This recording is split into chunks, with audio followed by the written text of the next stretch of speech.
Hi everyone! Welcome to the Empath Tarot. Guys, another love reading, timeless and general. Take what resonates lang po. Maybe some part of the reading makaresonate kayo, some part of it hindi. Tignan natin ngayon kung anong love connections, lessons in life and guidance ang ating mapabatid sa reading na to. Mga aral at gabay sa buhay pag-ibig. Okay. Ano kayang love story, love connections, guidance and lessons in life? Spirit guide, send me messages. Anong love connections ito? Lessons in life and guidance ang nais mong ipapatid sa amin. Mga aral at gabay sa buhay pag-ibig.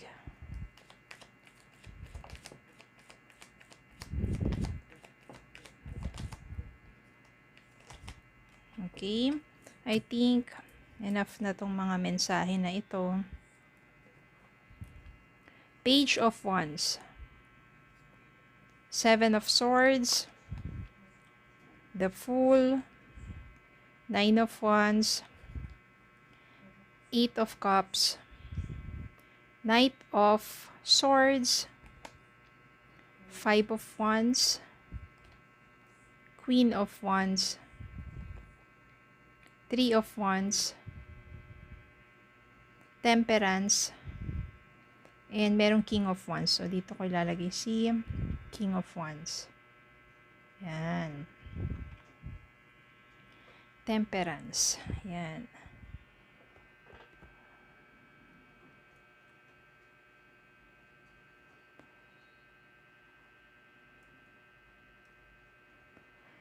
Okay, medyo may pagka-complicated ang mga bagay-bagay dito. Sadyang isa na namang love story na kung saan maraming mga pagtatalo, pag-aaway, complications. Yung pagtatalo na yun nauwi dahil sa maraming kasinungalingan ng person mo. Marami siyang itinago sa'yo, mga bagay-bagay na maaring nabuko mo na. Nabisto mo ang mga kalokohan niya. Yung mga kalokohan na yun na kung saan, alam niyo, parang nagsimula kasi itong relasyon na to with, sabihin natin yung Page of Wands dito, I can sense that it signifies para sa reading na to, nagsimula kasi ang inyong relasyon with so much fire na medyo mga bata-bata pa, mga sabihin natin, nadadala sa mapusok, sa kapusukan. Hanggang maaring nagsama kayo ng taong ito, pero since very immature and that person cannot handle the relationship well, at hindi pa talaga committed sa'yo, so ang dami niyang ginawang kalokohan, kasinungalingan. Wala na kayong ginawa kundi magtalo, mag-away. Dahil nalalaman mo yung mga ginagawa niya. At higit sa lahat, ito yung pinakamasakit. Iniwan ka niya. Kasi maaring dun sa kinalolokohan niyang iba, yun yung pinili niya at dun na siya sumama. Ang hirap. Kasi kala mo, siya na yung love of your life, pero hindi pala.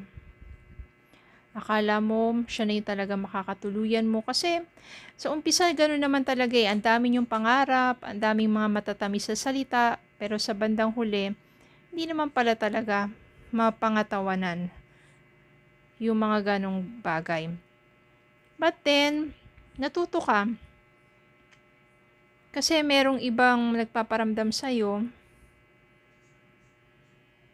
pero hindi ka na basta-basta nakikinig sa mga masasalita, mga mabulaklak na salita.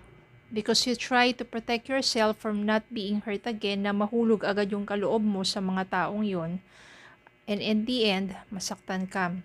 Medyo matagal dito. It takes time. But you try to be patient pagdating sa love. Hindi ka naman nagmamadaling makipagrelasyon ulit kasi maybe meron ka pang trauma or na doon pa rin yung pain, hindi ka pa totally healed. So maybe this temperance is also yung healing process mo.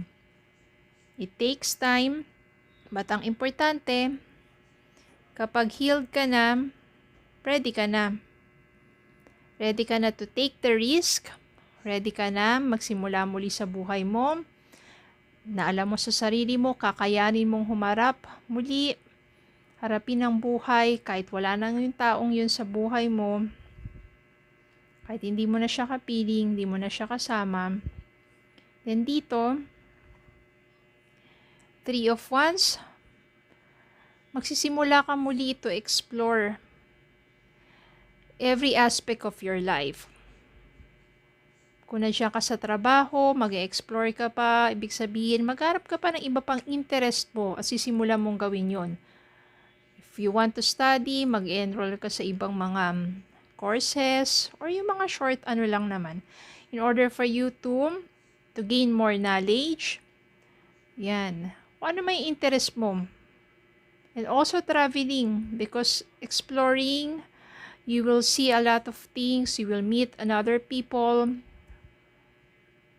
sa iba't ibang mga lugar. Yes, totoo, mamimit mo someone who is intelligent. Someone na kapag nakausap mo siya, parang ang dami mong natututunan sa kanya at magaan sa kalooban. Siya yung maaaring kaibigan na darating sa buhay mo na, tama.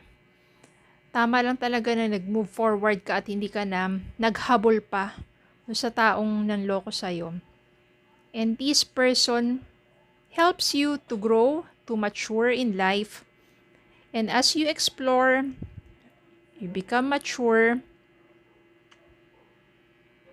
pinapataas mo yung vibrations mo. And kapag nangyari yon, you become more attractive, you become more passionate dun sa ginagawa mo.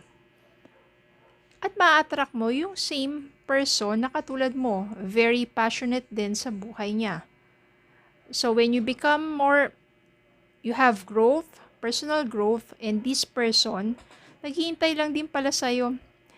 O hinihintay lang din ng universe ang tamang pagkakataon para ipakilala sa'yo tong person na to. Kasi match kayo eh.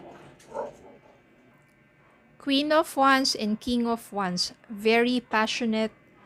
At saka pareho kayo, you are both good-looking person. Kaya talagang bagay na bagay kayo. Ay yung masasabi mo talagang you are perfect match. Diba?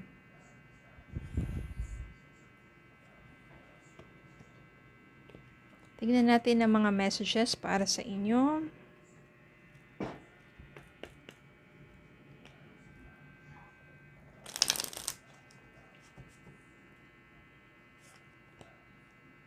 You are enough. The person you are meant to be with will love you the way you are. You don't need to change. You are enough. Don't need to change. Diba? Kaya itong person na to, you are enough. Hindi mo kailangan magbago. Tanggap niya kung anong nakaraan mo. Unconditional love. The love between you and your person is eternal, nothing and no one can take it away from you. Ito na yung unconditional love na yan. Well, unconditional love naman, especially from of course, from God, our parents, yan. Divine timing. Be patient while things are unfolding. This connection is worth the wait. Kaya nga nandito rin si Temperance, ibig sabihin, divine timing talaga yan.